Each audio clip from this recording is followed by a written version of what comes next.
Sunnatul Imtihan, Sunnatul Ibtila wal Fitna. We dedicated 3 sermons on the concept of test, trial, and tribulation in the Quran, mentioning that there are almost 100 verses in the Quran on the concept of test. Not that Allah doesn't know us, not that Allah doesn't know our intention and actions. Test is not the goal. Test is a tool for us to increase our education and to increase our perfection in life. The test, al-imtihan, is bil-hasanat wa-sayyat, bil-khayr wa-shar. Sometimes Allah tests us through pains, sometimes He tests us through pleasure. Sometimes is happiness and sometimes is sadness. روي عن الإمام الصادق عليه السلام لما أسري بالنبي صلى الله عليه وآله إلى السماء قيل له إن الله تبارك وتعالى يختبرك في 3. On the night of Mi'raj, the ascension of the Prophet, he was told that, O Messenger, God is testing you through 3 things in your life. لِيَنْظُرَ كَيْفَ صَبْرُكَ. He is testing your patience through 3 developments in life. قَالَ أُسَلِّمُ لَأَمْرِكَ يَا رَبِّ فَمَا هُنَّ. The Prophet said, whatever they are, I have no problem, but what are they? قيل له أولهن الجوع والإثر على نفسك وعلى أهلك. Hunger and poverty is test number 1 for you and your family. وأما الثانية فالتكذيب والخوف الشديد is testing you through fear and through rejection of people, the way they deny you. وأما الثالثة فما يلقى أهل بيتك من بعدك من القتل.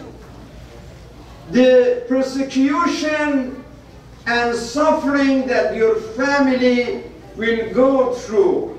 So these are 3 tests to see your patience. This is my point. لِيَنْظُرَ كَيْفَ صَبْرُكَ. That means, brothers and sisters, for all of us, if we want to win the imtihanat, the test of life, the most important path to win the test is patience. Allah يمتحننا في عقائدنا في أخلاقنا في إيماننا في أموالنا في أنفسنا في أولادنا. There is tests in every areas of our life. If you want to win, patience is the password. يا أيها الذين آمنوا استعينوا بالصبر والصلاة إن الله مع الصابرين. He is with the patient. In another verse in the same chapter, Surah Al-Baqarah, a few verses after that, وَلَنَبْلُوَنَّكُمْ بِشَيْءٍ مِّنَ الْخَوْفِ وَالْجُوعِ وَنَقْصٍ مِّنَ الْأَمْوَالِ وَالْأَنفُسِ وَالثَّمَرَاتِ وَبَشِّرِ الصَّابِرِينَ. There are 5 areas of test: fear, hunger, loss of life, loss of property and investment.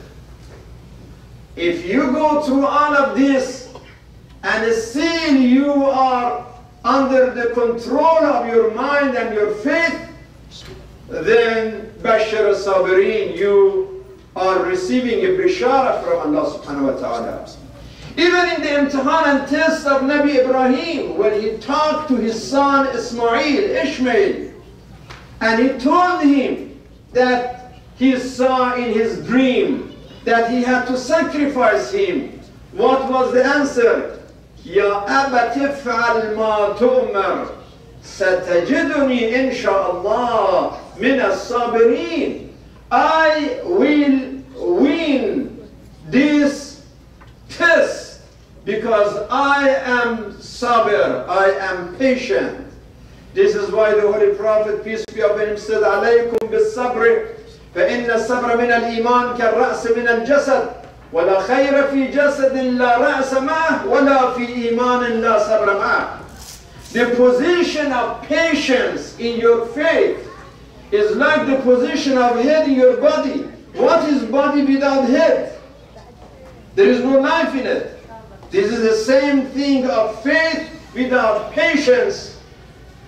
No hayawiyya, no life in it. Sabrun ala al-musiba, sabrun ala al-ta'a, sabrun ala al-ma'siyah. These are the areas that we have to be patient.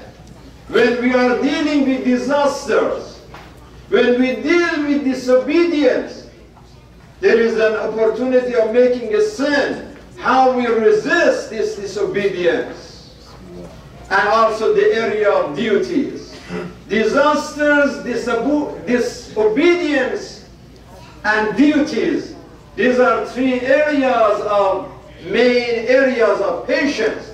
And the Quran is telling us very clearly, are you looking for victory? Be patient. كم من فئة قليلة غلبت فئة كثيرة بإذن الله والله مع الصابرين.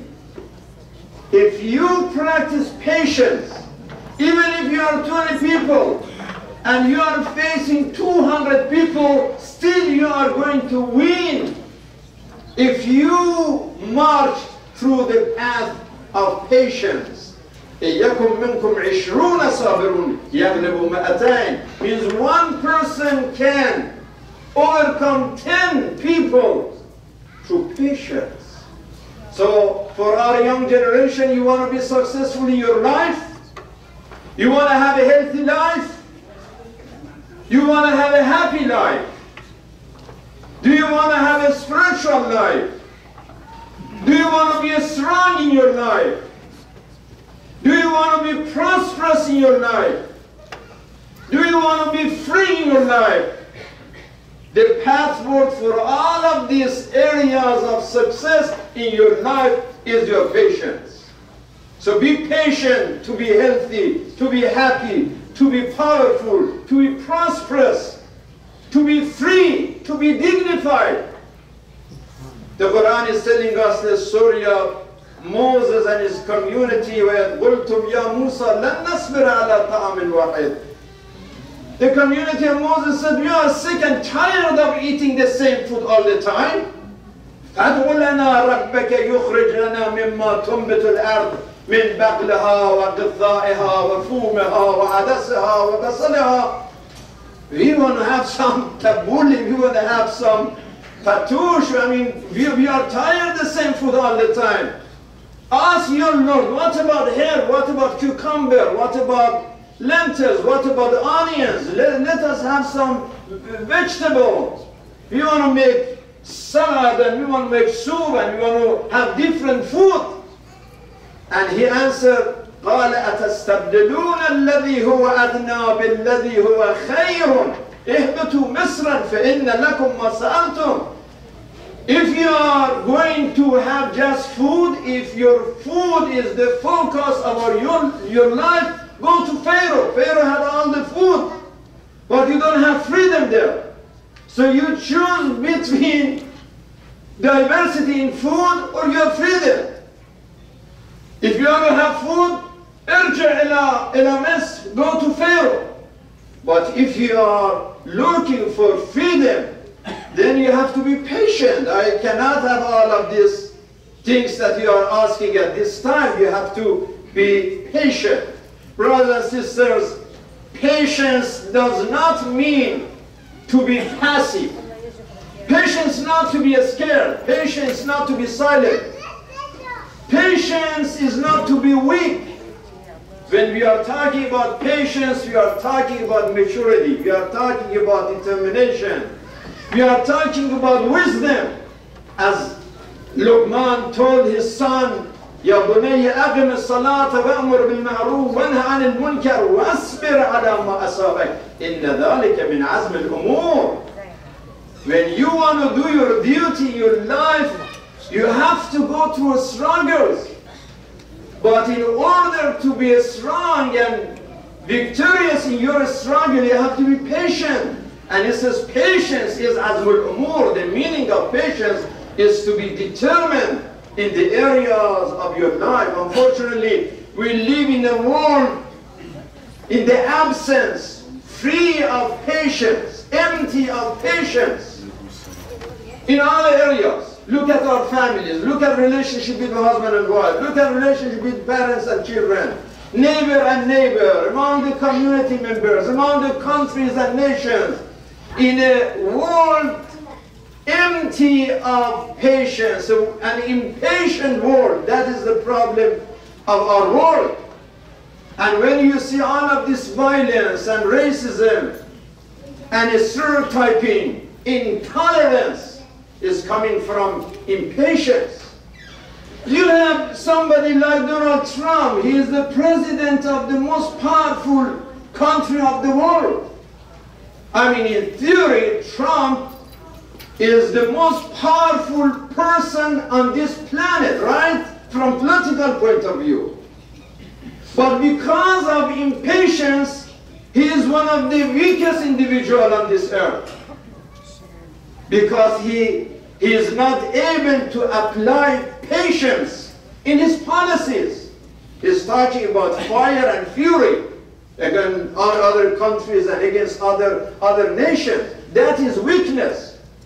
When you talk about war, you are weak. But if you talk about peace, you are powerful.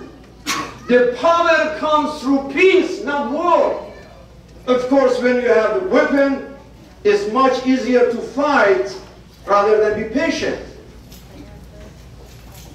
If you are looking for peace, it's hard to achieve peace. It's easier to fight than be patient and be peaceful. Peace is difficult, and this is why you need to have patience to be able to be peaceful. So as the community of faith, we believe that peace is possible if people are patient. But unfortunately, it's not the case. A lot of people, they are not patient. I mean, they are talking about Islamic radicalism. Look at the radicalism here. This pastor, Jeffries, he is the leader of a mega church in Texas. He is one of the supporters of the president. A few days ago, he was saying that God chose Trump to do this job, and Trump has approval of God to use nuclear weapon against North Korea. Can you imagine? A man of faith, a man of God, says that the president can use, and at the same time, this man, this pastor, claims to be a follower of Jesus. How can you follow Jesus, the Prince of Peace, and talk about using nuclear weapon against another nation? For what reason? For what reason? Why? Who gave you this authority to do such a thing? When you listen to this Pastor Jeffries and some other similar leader, you think that Bin Laden is like a Talmid in Madrasat al-Awlad. He is like a little student in a school of thought of these people who are encouraging publicly such a thing. So it is important for us, brothers and sisters, as Muslim community, to be peacemakers through promotion of patience, promotion of dialogue, promotion of relationship, promotion of love, promotion of connection. And this is something that we need to work on it even more.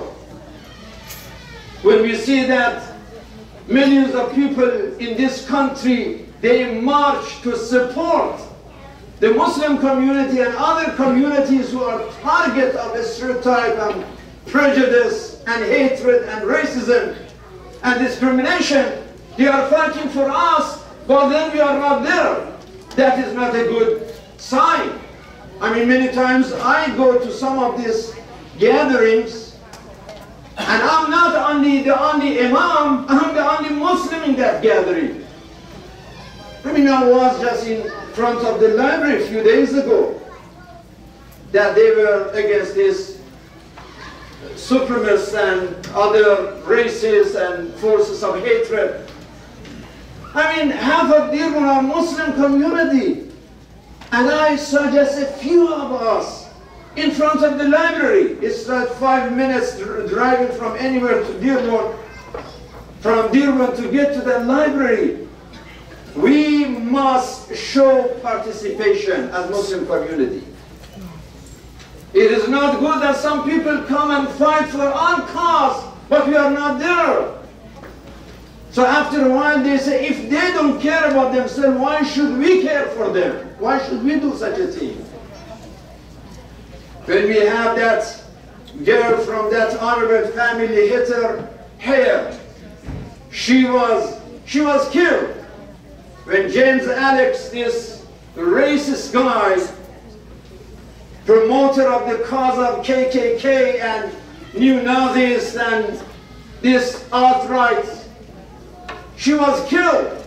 19 other people were wounded in that Charlottesville in Virginia. This lady, this girl is our hero. She is a hero for America. She is a martyr. She must be admired for her courage, for her support for peace, and standing against injustice. Speaking up, it needs courage sometimes. Sometimes you have to pay the price to speak up. A lot of people say, this is politics, we don't want to get involved. They want to be silent. But silence does not protect us necessarily. To speaking up and to show courage, to show compassion, to show solidarity, to show participation, that is a duty of us as Muslim community, because they gave their lives for the right cause, to stand against hypocrisy, against dishonesty, against hatred, against racism. Unfortunately, the position of the president was very hypocritical and dishonest in this situation. It took him 2-3 days and 2-3 contradictory positions and comments about what happened in Charlottesville. And finally, he was not ready to call James Alex as a terrorist. This guy took his car and drove over the crowd of people who were there to support peace. How you don't call that guy? He said he's a murderer. But right away when something happened in Barcelona, right away he's talking about Islamic terrorism and this and that.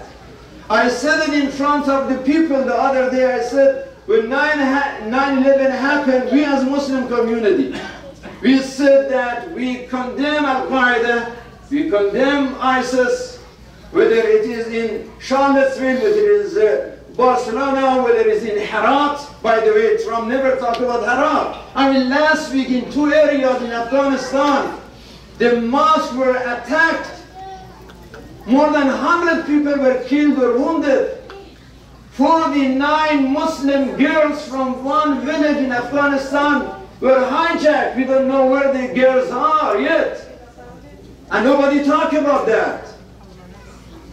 So when we are talking about terrorism, doesn't matter. We said those ISIS, those Al-Qaeda, they hijacked our religion. They hijacked our book. Now it is time for an entire nation to say the KKK and the neo-Nazis and this alt-right and these forces of hatred and racism, they hijacked America. They hijacked Christianity.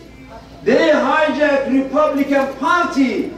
They hijacked Trump, and Trump is the first person who defend himself and tell them, don't use my name. Don't create this mess in the name of defending the president. He's the first one to say that. But he said, well, I'm not going to call them terrorists and this and that because I am studying the fact. He said, the reason that I said 3 different things in 3 different days, in the day number 1, he said many sides. So what you are talking about, many sides. We have the killers and the killed one. We have the oppressors and the oppressed. We have the criminals and we have the victims. So there are only 2 sides there. One is right and one is wrong. So we don't have many sides there. And finally he came and he said, he blamed both sides. He said, how can now you say both sides? He said, well, I was looking for the fact. I have to look for knowledge and get knowledge and talking about facts. When you are talking about facts, but you are walking fiction. Now he's talking about that, you know, American general and all this fiction. That's promotion of violence. Are you talking about facts? When you are talking about the Mexican to build the wall and pay for it too. It's interesting that you come and you make a wall around yourself and you pay it for yourself as well. It was a fact that even till recently he used to say that even Obama was not born in this country. Is that fact or that is a policy? That's a fiction. He used to say ISIS is going to be finished in 30 days. Now how many months from this presidency and ISIS still committing crimes? Yes, we are with you to follow the facts. But facts are facts and fiction is fiction. Let us all work together against terrorism and violence under any name. Christianity, Judaism, Islam, atheism. Under any nation, any culture, under any religion, violence is violence and must be condemned. Fanaticism is fanaticism and must be condemned. Whether it happened in Charlottesville, or whether it happened in Spain, or whether it happened in Afghanistan, or Sana'a, or Syria. What is wrong anywhere. And we cannot be hypocrite about that. We cannot deal with that with double standard. Are you calling James Alex just a murderer if he was a Muslim? If James Alex was Muslim, would you hesitate to call him a terrorist? And why now you hesitate to call him a terrorist? This double standard is not right. We are looking for someone, especially the president, who talks with honesty, with truthfulness, with trustworthiness, with dignity with the nation, and work with everyone to unite the people.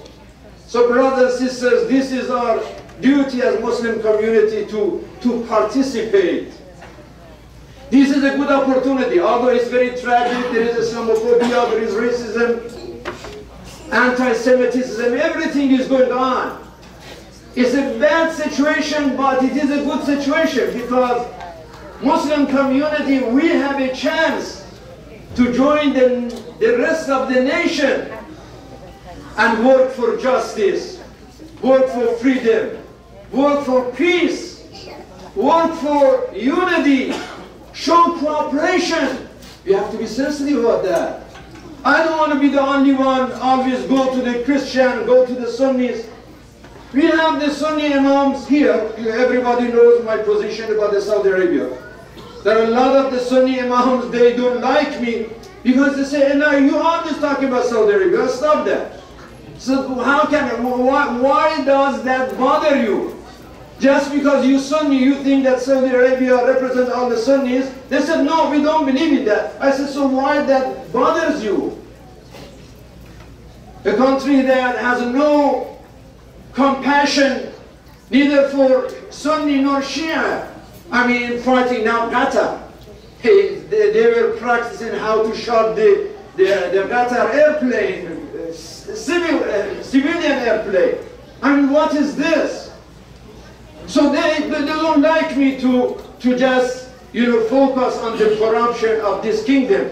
But still, we have a meeting of the Shia Sunni Imam a few days ago here at the House of Wisdom. Many of them, they came. Then I called all of our own Imams, nobody showed up from our community. They said, well, there are Sunni, waste of time, or the other one is Christian, what? Well, then if we don't communicate, we don't have relationship, how can we solve the problem? If we don't have connection, how can we correct it? So if we isolate ourselves, if we separate ourselves, if we never talk to each other, how can we solve any problems? The Quran, Kitab al-Hiwar, our book is ordering us to talk even with Ahlul Kitab. تعالوا إلى كلمة سواء بيننا وبينكم. So we have to be participating. It's so sad that, look at our Salat al-Jum'ah. Now don't come to the Shia, Sunni or Christian, Muslim gathering. What about Salat al-Jum'ah? 95% of our community don't go to any Salat al-Jum'ah. Isn't it sad? So how can we be comfortable when there is an Islamophobia, when there is Islamophobia and an attacking us, and we don't arm our kids with education and awareness to stop that? What do we expect? What do we expect? If 95% of our youth and our community members don't go to any Salat al-Jum'ah, I mean, all of you and all of the people who are other centers at this time during Salat al-Jum'ah, if you put all the number together, it is almost 5% of our community. Then we expect that, why is it that our girls drop their hijab when they go to university? Why our children get involved with drugs? Why they get lost? Why this happened? Why that happened? I mean, you saw this situation in the park in Dearborn that, a Christian pastor was talking about Jesus. And apparently the families of those kids are on the same park, but they don't know even what's happening, that somebody is distributing candy and promoting Christianity. Well, we have no problem to a pastor comes and talk with our kids about Christianity, about Judaism, about Bible, about Jesus. We have no problem with that. We want our children to be educated about Islam, about Christianity, about Judaism, about atheism. Be knowledgeable, that's a good thing. But to live them like with recklessness and irresponsibility and not to know what is going on. For that pastor, there is shame also for that pastor who tried to now convert the kids. You come into Muslim kids and talk about Jesus, they know enough about Jesus. We as Muslims, we already love Jesus, we already love Mary, we already know about Bible. Take this message to the rest of the humanity. The Muslims are the only one who show love and recognition for Jesus and Christianity. Go to every other people who don't believe in Jesus. Go to the Buddhists, to the Hindus, to atheists, even to Jews who don't consider Jesus like a messenger of God, because they stop with Judaism. Islam is the only one who recognizes. So you are coming to the Muslim kids who already believe in Jesus, believe in Mary, believe in God, and you try to convert them to what? To tell them love Jesus? They already love Jesus. So why do we need to be that smart way? Take this message to somebody who needs to know it. But unfortunately, this is to abuse the families and the kids and the communities. And it's for our Muslim community to be aware of that, that if we don't participate, if we don't engage, if we don't cooperate, if we don't come to the marches that they are for peace and love and unity, then we are not part of this struggle, then we are not part of this community and country. We have the great opportunity now that all the nations, majority of people are standing against injustice and oppression and hatred and racism and Nazism and all kinds of corruption. This is an opportunity for us to attend, to engage, and to work with everyone.